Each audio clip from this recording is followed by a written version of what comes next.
Okay, folks, this is Mr. Chambers. How you doing? And welcome to our first slideshow video note type thing of the season. And basically, just want to kind of go through some things here with you about the colonial changes to the wonderful world of the New World. All right, so let's just get through this and see how we can go. What I want you to do is open up your document that goes along with this, and it'll be called Colonial Changes. All right, so changes amongst the people and the land. All right. So what I would like you to do real quick is jot down differences. All right, differences regarding the Native Americans and the white Europeans. How are they different when it comes to owning the land? All right, and there's a question on the bottom. It says, who won the land war?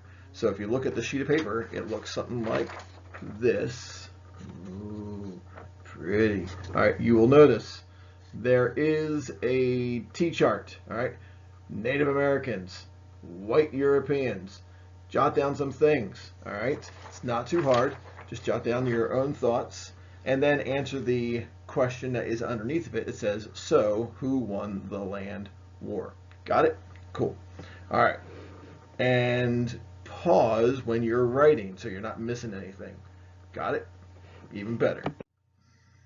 Okay, so the next piece here says, what made the European colonists victorious? All right, what three things? There's three things. Uno, dos, tres. All right, what three things are the overall might of the colonists? All right, and I would like you to jot down 3Ds. I am not going to tell you the answers right now. Believe it or not, I am going to save that for class, and you're going to have to just wait with bated breath to figure it out. All right, so the 3Ds that made the European colonists victorious in the New World. What three things the overall might? And another question that we're going to be talking about in class, does might make right? Just because you're the more powerful one doesn't mean that you're always right. All right, and that's part of the whole fight the man idea that we talk about all year long. All right, now stop.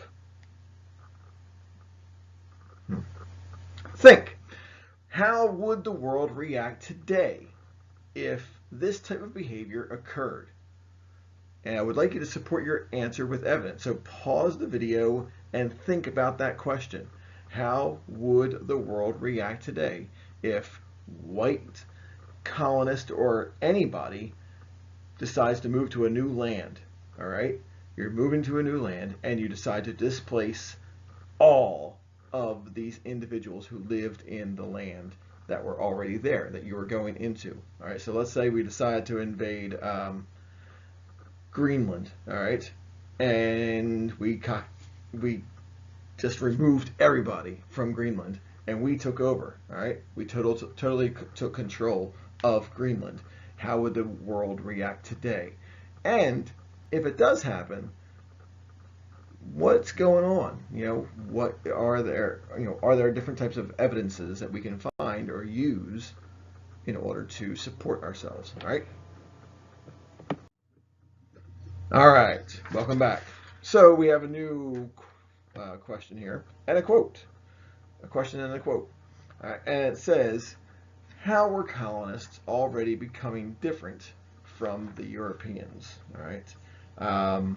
And I gave you another little T-chart, people changes and places changes. All right, so think about the people and the places. How are they becoming different? What were they coming from land-wise in Europe, and what were they coming back to in the New World? And the people. What were they like in Europe, and when they came over to America after 50, 75, 100 years, how are they different than a typical European? And then what is this new man, the American? How would you answer that question? And that's what the whole point of the T-chart is. All right, that's what you're doing with the T-chart. So if you notice on the bottom it says yo, pause the video, good job, and think. All right, and that means you. All right, think, pause, and think. Got it? Do it now. All right, welcome back. All right, so time for a guessing game. There are 5 jobs here on the middle of that slide: priests, doctors, farmers, fishers, and lawyers. And what I would like you to do is simply take a second and rank the 5 jobs in order of importance. What do you think is the most important job out of those 5 according to someone who lived in 1700? All right, so priests, doctors, farmers, lawyers, fishers. How are those ranked? 1 is the most important, 5 is the least important. All right, and then think, another question for class, why isn't slavery on the job list? All right, good stuff, good stuff.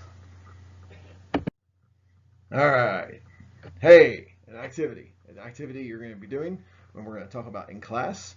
All right, so headlines activity.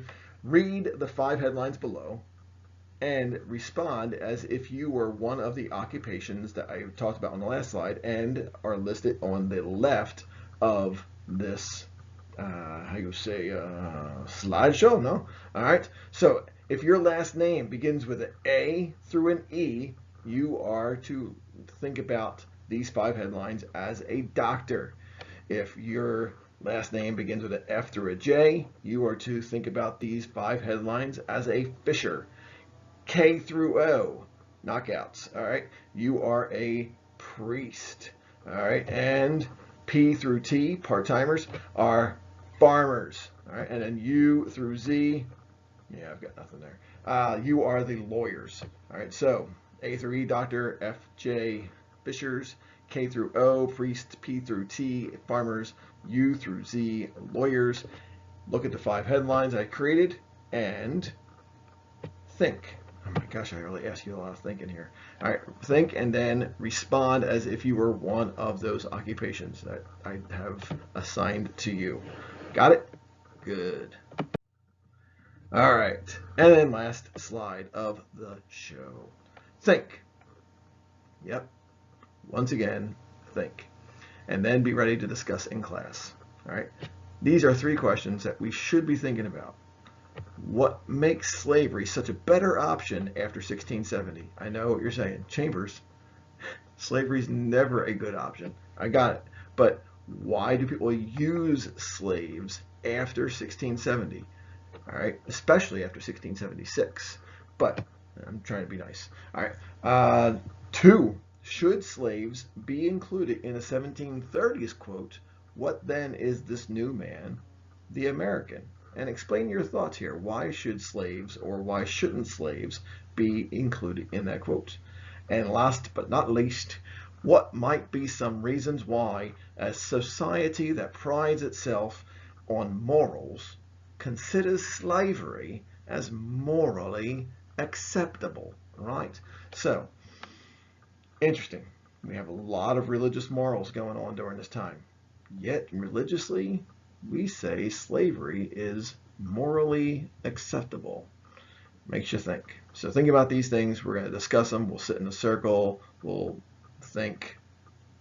I know. Thinking. Chairs.